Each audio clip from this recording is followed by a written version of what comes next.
Sanibonani guys, welcome back to yet another video, and we are speaking about the latest episode of Sibongile and the Dlaminis. Now guys, remember the previous episode, it ended with uTsayina being in the passage kwa Dlamini, kissing uPhakamani, and uNelly actually catches them. So this episode opens up at that scene. So uNelly is just standing there, you guys, surprised. She doesn't know what she must do. uPhakamani just ends up saying ukuthi hey Gcina zobuye ngikubone, and then he walks out like that. As uPhakamani walks out, uGcina, guys, she doesn't even know what to say. uNelly laphayana, she starts crying. She's like, how am I Gcina?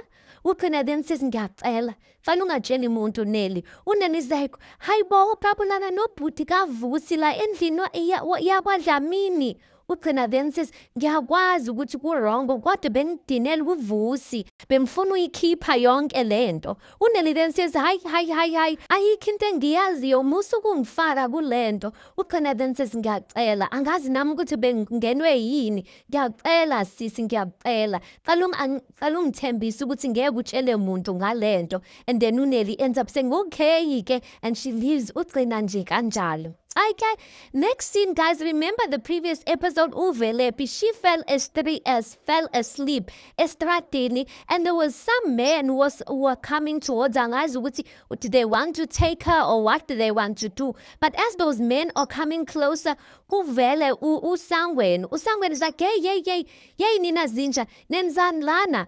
And then those guys, they end up saying ukuthi usindile le ntombazana ukuthi uzile wena. uSangweni is like, hambani lana, nisinekani. Those guys get in their car, guys, and they just leave kanjalo. Yo guys, uVelaphi is so careless. Imagine uSangweni is left there, no Velaphi. Asmazi ke usho ukuthi uSangweni is back from Ashton school because I did not expect to see him. So uSangweni is like, Velaphi. uVelaphi opens her eyes kancane. uSangweni then says, yini inkinga yakho? And then uVelaphi is like, oh Sangweni, and she smiled. uSangweni is like, unuba utshwala. Velaphi, yini inkinga yakho ngempela? Usuphuzela la emgaqweni wena manje? uVelaphi then says, uphumaphi? uSangweni then says, ngiphumaphi ukunuka? You nearly got hurt wena. Yazini, sukuma Velaphi. uVelaphi is like, hawungangithethisi phela. There uSangweni is trying to lift up uVelaphi so that they can move or leave that place, guys. Mind you, kusebusuku njalo. Anyway, next scene, we see uNomfundo usembhedeni. She is in bed with her man. My question is, uNomfundo, guys, she's moved into the Dlamini mansion already.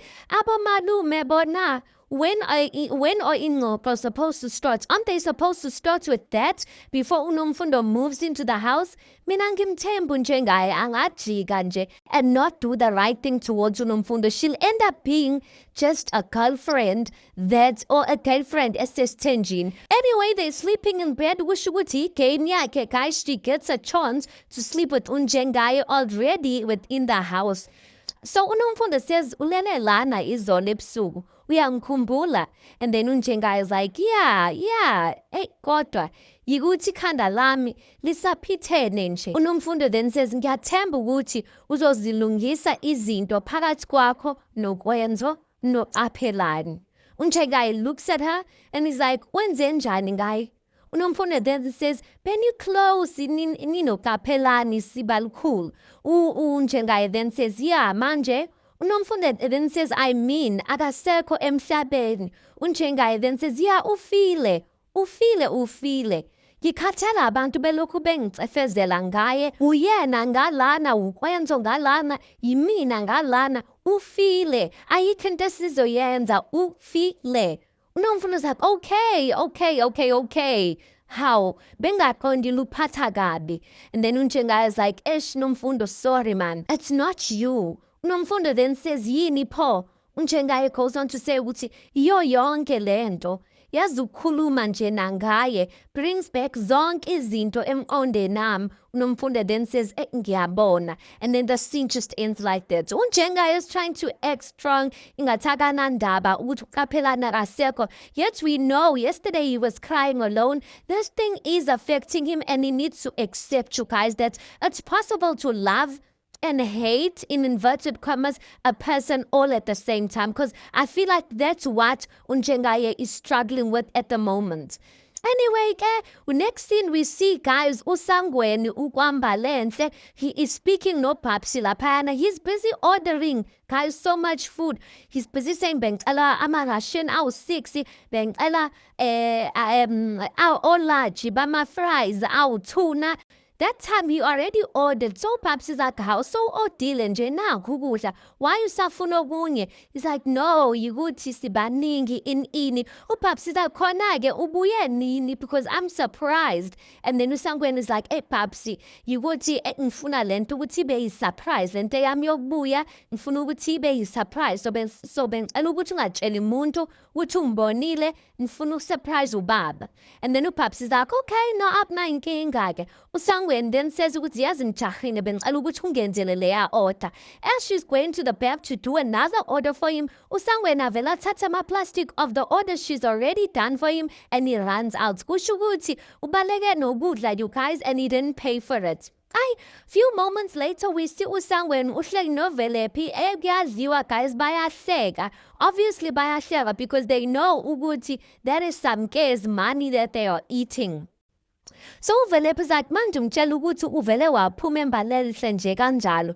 uSangweni then says, ngimgoqe kancane nje naye-ke wakhoqeka. She turned around, and then when she realized, mina bengiphume ngesango, they both laughing laphayana. uVelephi then says ukuthi, hey, uyabhayiza lokho kungupapsi inkosi yami. uSangweni then says, yazi ngifisa ukubona ekhazana uSamke esenyanyile uSamke. They both laughing laphayana. uVelephi is like, uSamke uzobe muncu ibhadi ngitshele. Kodwa nje Sangweni, ngiyabonga-ke mntakama ukuthi wenze yonke lento ngenxa yami, wenzele mina. Yazi kungijabulisa kanjani knowing ukuthi kusekhona umuntu onendaba nami, ongicabangelayo, who would risk it all for me. Ngiyabonga. And then uSangweni says, there's nothing I wouldn't do for you. Ukuthi nje ngigcine lesi smile engisibone ebusweni bakho.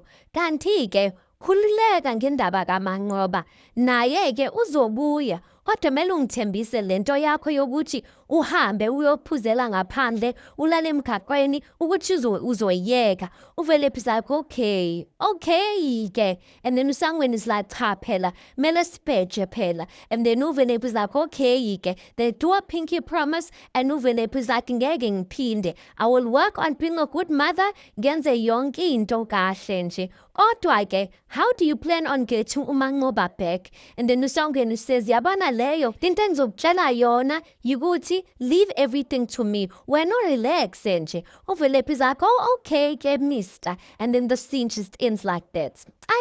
Next scene, uQina and uVusi are chilling on the couch. KwaDlamini, uVusi then says, lalela sithandwa sami. He takes out an envelope, he opens it, ayinikeza uQina.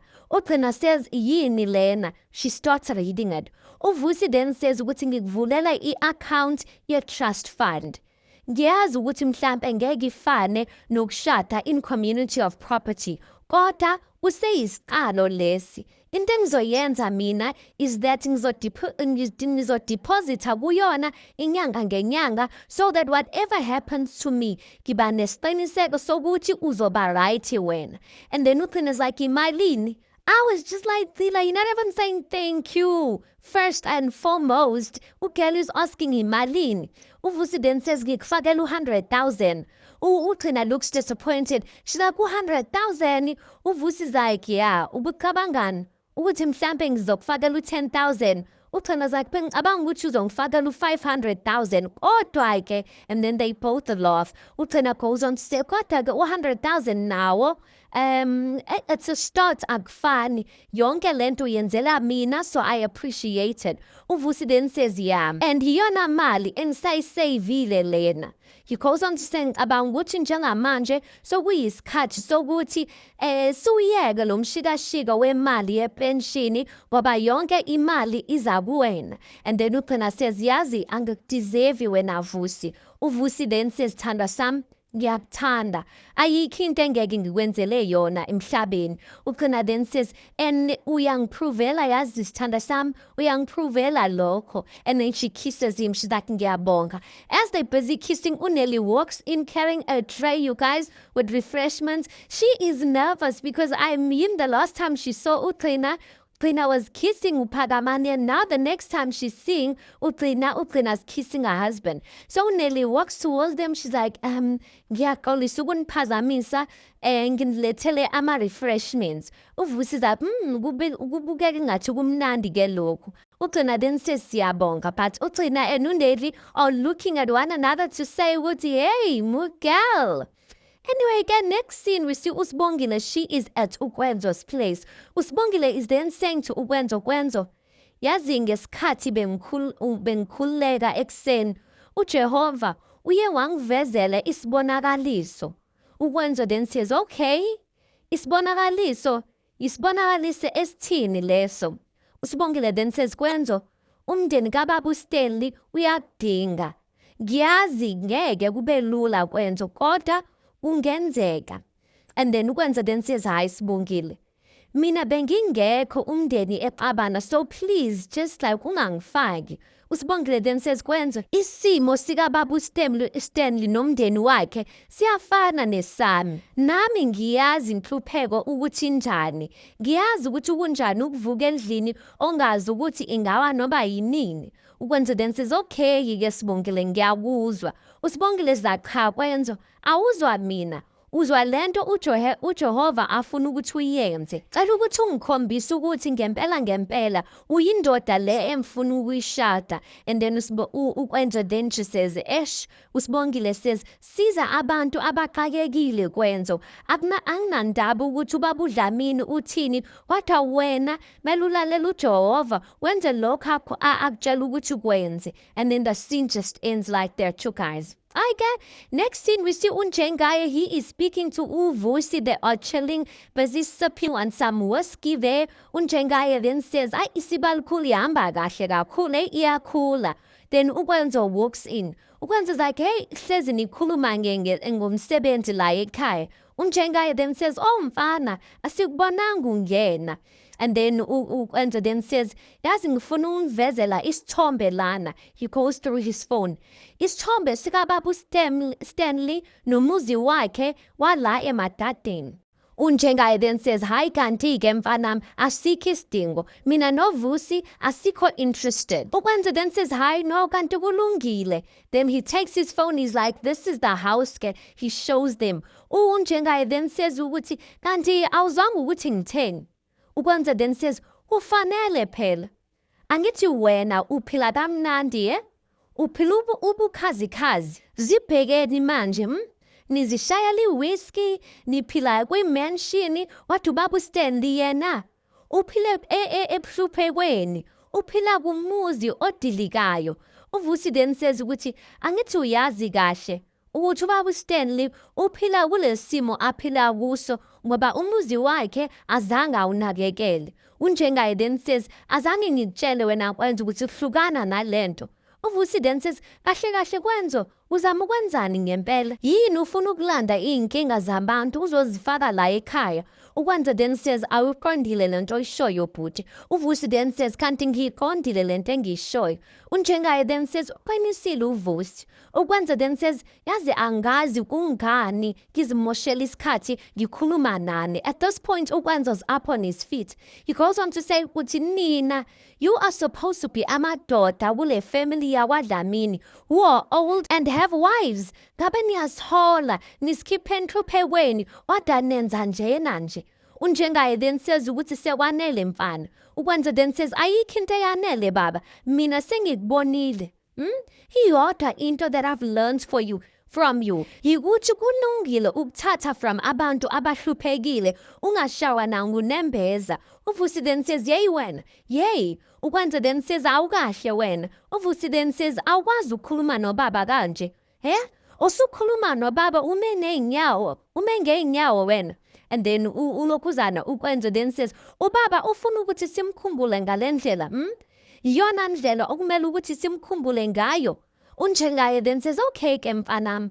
wena uthi senze njani ukwenza then says into engizoyenza mina baba uDlamini ngizokwenza isiqiniseko sokuthi umndeni wami uthola konke abakudeservayo futhi ke angincengile ukuthi ningisize nobabili uvusi then says hayibo uke wasizwa thina sithi sifuna ukuncengwa wena thina ukwenza then says okunye futhi ke engizokwenza uvusi then says uzokwenzani ukwenza then says ukuthi ngizobukanisa nelizwe lonke ngizonibukanisa nelizwe lonke mina ngoba ngiyanibona ukuthi nitshela ukuthi ningcono kunawo wonke umuntu I'll make sure ukuthi umndeni wami uthola konke that they deserve that wena baba you took away from them unjenga is like hey then uvusi then says ngiyanibona he nithi ngiyadlala I guess Salan, sure. And then he takes his phone, he leaves them like that. I get guys, last scene girl, we see usangweni coming in kwa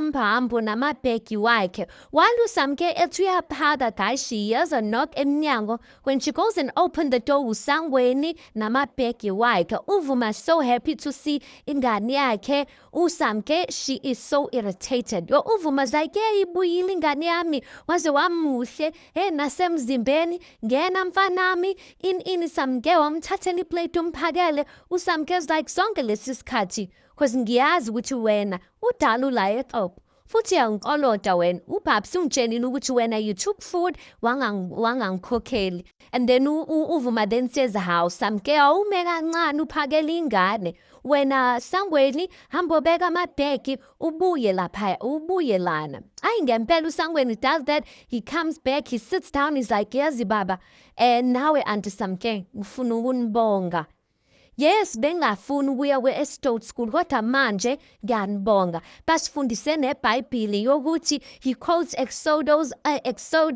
athi hloniphani uyihlo nonyoko ukuze insuku zakho zande. He's quoting that scripture and is like ngiyanibonga. Yo uvuma is so impressed. He's like, hey, my son is back and he has changed. Usamke can see through him. Usamke's like, so awumbonanga uVelephi. Where have you been for so many hours? Usangweni then says, hey, Minu Velepi, I have not seen her as yet. Few moments later, guys, we see uPapsi engena ngomnyango namabheki wakhe.